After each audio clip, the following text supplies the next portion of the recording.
Chapter 11. When Jesus finished giving these instructions to his 12 disciples, he left that place and went off to teach and preach in the towns near there.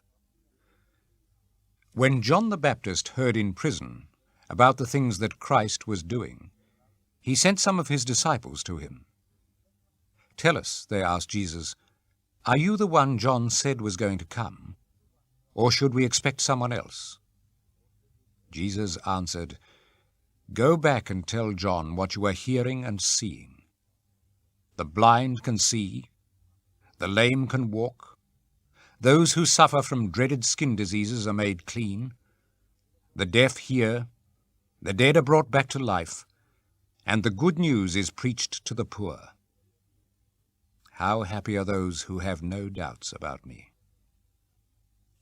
While John's disciples were leaving, Jesus spoke about him to the crowds. "When you went out to John in the desert, what did you expect to see?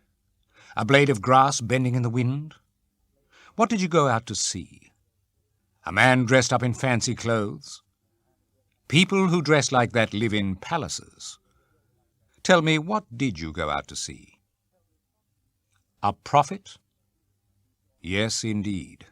But you saw much more than a prophet. For John is the one of whom the Scripture says, 'God said, I will send my messenger ahead of you to open the way for you.'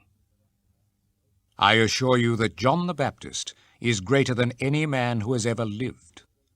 But he who is least in the kingdom of heaven is greater than John. From the time John preached his message until this very day, the kingdom of heaven has suffered violent attacks, and violent men try to seize it.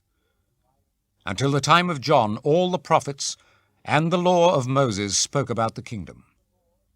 And if you are willing to believe their message, John is Elijah, whose coming was predicted. Listen then, if you have ears. Now, to what can I compare the people of this day? They are like children sitting in the marketplace. One group shouts to the other, 'We played wedding music for you, but you wouldn't dance. We sang funeral songs, but you wouldn't cry.'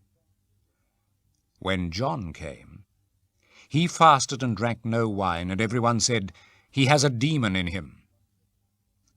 When the Son of Man came, he ate and drank, and everyone said, 'Look at this man.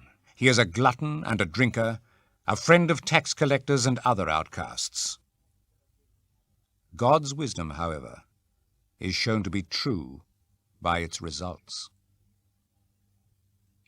The people in the towns where Jesus had performed most of his miracles did not turn from their sins, so he reproached those towns.